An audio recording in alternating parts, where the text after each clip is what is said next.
So go ahead, Damien. Tell us. Oh, I thought you were just like, and we're going to move on to another subject. I thought you were going to do that. Laying it on thick right now. Wow. All right. What it's going to be, like I said, their entry into the gaming market. It's not any kind of device that you buy except for the controller if you want that. It's an entire streaming service. They demoed it at the GDC. I always try to say that wrong, but anyway, they demoed it. They showed it going from just a basic TV with Chromecast to a phone to a tablet. And these were all Google Pixel devices. Sure. To what they said was the crappiest computer they could go out and buy that day, and it went seamlessly. And the one that they demonstrated was Assassin's Creed Odyssey. And what it did is it was able to stream at 1080 and 60 frames per second with HDR.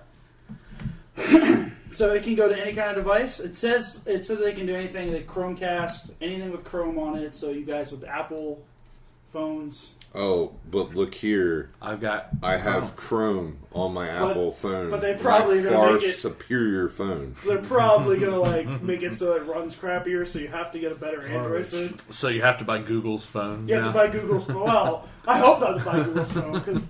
Yeah, keep talking trash, Android. All right. Well, if you tried it on iPhone, it would probably just freeze. So. Probably.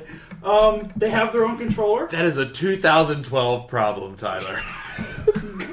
You want to bet? 2012, what's the problem back? You want to bet the brand new iPhone that just dropped has had freezing issues. This one, and I've never had a freezing issue. Oh, so okay. Anyway, the controller, it looks very nice. It looks like a cross between your Xbox controller with the ergonomic design and the PlayStation controller because its buttons are the control sticks are in the PlayStation. It's also didn't they put a shareable button in there so you can share directly? Yeah, the share button. Yeah, the main two additional features of the controller. Don't make me fire you, Brian.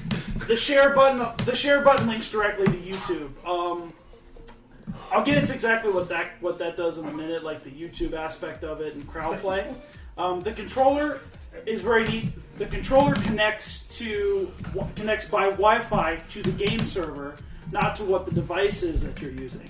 That'll eliminate a lot of the lag that you would get in input lag and latency because it's not connecting to your phone and then transmitting to the server. It's just going through Wi-Fi directly to the server. And then it shows you. Yeah. And for the share buttons. Hey. Wow. Alright, it has two main different buttons. It has a Google Assist button, which you can brings up Google Assist, which they say you can ask hey Google, how do I beat this level? And it'll come up with tutorials, probably on YouTube, showing you how to beat the level. But Siri doesn't do that. Actually, Siri will just pull up Google for you. Yeah, so... the share button links directly to YouTube so that you can directly share your stream to your YouTube channel. You can also... Other things that it can do for the system, it has a thing called state sharing, which what you're doing is you're taking a snapshot of the games. Like if you pause the PlayStation or your mobile devices, you pause it, it just kind of freezes the game. Apparently you can now save that because it's all saved in the cloud and share it with people. So I could be playing at this particular point and I'm like, hey, Tiffer, you play this mission, you just take over. You play it on your Strata account. Okay. Not necessarily it's going to mess with my game, but you're playing it right from there. The other cool feature that I think they're doing with that, especially with YouTube, is called crowd play. It'll really go along with the YouTube community, which all this is centered around the YouTube community. How many hours did you say were watched last year? They say 50 billion of the gamer channel. It's YouTube gaming, right? 50 billion hours. PewDiePie. Of people watching. That's idiot children. PewDiePie has almost 90 million subscribers. Yeah. But doesn't one gamer. Doesn't he do other stuff, though? That is stupid. He does all kinds of things. He does, yeah. Well, why would you rather just play the game? I'm going to come to how that will actually go into it. But okay, all right. Sorry, because that's a cool feature to it. Like the crowd play thing, you're on there if you're watching your favorite YouTuber, like whoever, PewDiePie or Jack TDM. They're playing a game. you can join a queue to join their multiplayer game if they allow it. Basically, if like he has like 1,000 followers watching him, they're like, okay, if it's Fortnite, obviously 100 people, someone drops out, one of his fans are going to jump in and play the game with him. That is cool. You can turn it off, of course. You don't have to have that. That is very intelligent. With the cool thing that they're doing with YouTube, and they demonstrated it with Assassin's Creed Odyssey. You say you're watching the trailer on Ubisoft's site. There's a play button. You hit the play button on that game, and it says about 5 seconds. It'll launch the game for you. You can play a demo, but if you had the account, you play the full game. Just immediately watching stuff on YouTube, so they're trying to get the developers to go along with that. Like, here's some content for YouTube. Play. Boom. You're right into the game. Still no word on cost? No word on cost. They haven't decided anything with that. I do have some comparable notes for what they say that the servers are going to run. Sure. Each instance of the server is going to have a powerful processor. Should run 16 gigs of RAM. And this, it seems just a number, but 10.7 teraflops of video GPU power. For comparison, the PlayStation Pro is 8 gigs and 4.2 teraflops. The Xbox One X is 12 gigs and 6 teraflops of video power. And this is how many teraflops? 10.7. That's what the game is running on. And there's going to be... I'll take your word for it. Yeah, it's basically they're going up to like, I mean, it's going to be super powerful. Yeah, that's not saying we don't know the specs on the PlayStation 5 or anything like that. It could outdo that, but there's going to be, they say, 7,500 server farms all over the world. Wow, to reduce latency. So I was going to first. They say it's going to launch jobs. Look at them. Look at Google. Well, a server farm just sits there. Yeah, there's got a couple people got to be there. Yeah, you do have to really kind of mess with it there, but.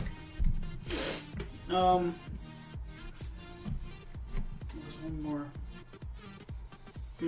And they're also doing their they have their own game development studio. One of the two people that were really kind of noted that were key project. One guy, his name's Phil Harrison. He's been executive at both Sony and Microsoft. They say he's seen the launch and fail launch of consoles from PlayStation, from Xbox company. He's been there, so he knows what he's doing with console launches. And this is sort of a console launch. The other person is the head of the game development studio. Her name is Jade Raymond. She's worked for Sony, EA, Ubisoft. She's been executives there. She knows. I've heard of her. I think I've heard the name before, but are you just being a smart ass? No, I can't follow half of what you're saying, but I've heard that name before. We talked about her last week on the show. Thank you for That's where I've heard it. So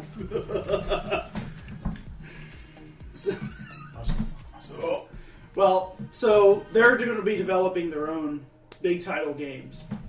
Now, some of the things with this announcement that kind of like a drawback kind of idea. So cons. Like, I think that this is a great... Okay, that makes sense. They say that the GDC is really the future of gaming, because these are all the developers going in there showing what they can do. Right. Yeah. It's not what's coming next; it's what's after's coming next. So this is that's what they say that usually these kind of conferences are for. But then Google could just use their platform because they say it's going to come out sometime this year. Yeah. And of course, like anything, it's not going to be perfect when it launches. Red Dead Online. Yeah. I think. What they say that they're for what you got. I think the biggest limiting factor is going to be your home connection. Not a lot of people are going to have. I mean, you have broadband. Do you have fast broadband? Yeah. They say to get the 4K at 60 frames, you need about 25 megabits per second download speed. I don't have that at my house. Really? Yeah. Even when we had it at the highest. I mean, it might do it, but it's not going to... I think a lot of the limiting factor is going to be what your internet connection is. And I think that's going to be their biggest hurdle that they're going to have to come up with is to get the market, because how many people are going to have that fast of a connection? Gamers for it, yeah. Me, they also with like they say in the future they want to push out 8K and 120 frame per second game.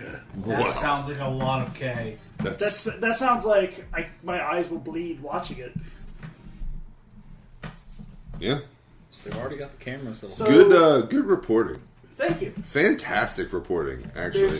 There's unfortunately no idea in price, so what do you guys think? How would you want to see it priced out? Monthly. Yeah, they've got to do it.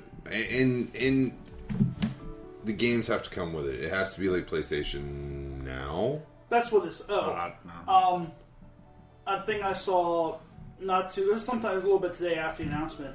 Xbox, one of the Xbox, it was an internal memo they said leak. It's like, well, Google went big, so we're going to have to go bigger at E3. They've been working on xCloud, which is basically their version of this. Because they have like the Game Pass where you can get any game and download it, but you have to download it. Right. They've been working on this system for years too. Yeah. Sony did the PlayStation Now, but that's not really worked great. So they haven't tried to master that. So they may be. And there was rumors Amazon was thinking about doing something like this. So ultimately, what you're saying is GameStop's going out of business soon. Unfortunately, well, yes, that is.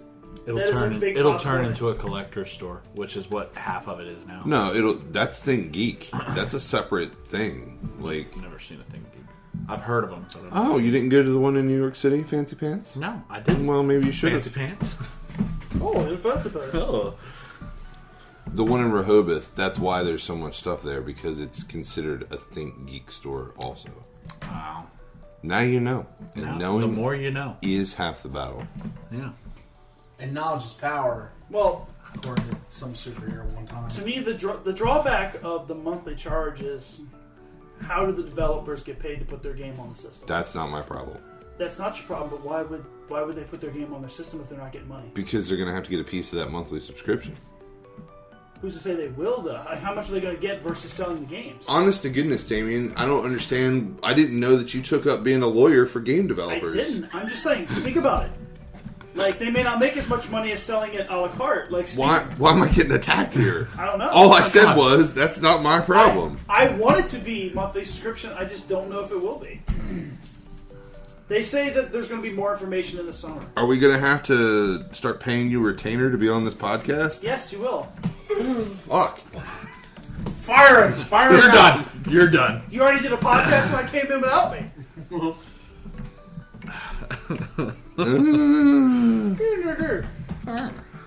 Well, that's all I got for my gaming. Well, I mean, do we have more game stuff? I think we only have one game thing. Are you alright? Are you okay over there? Sprayed everything over here. Don't eat and laugh. He said something funny. He did win. Not on this podcast. He hasn't said anything funny in years. It's true. I've known him for 8. So.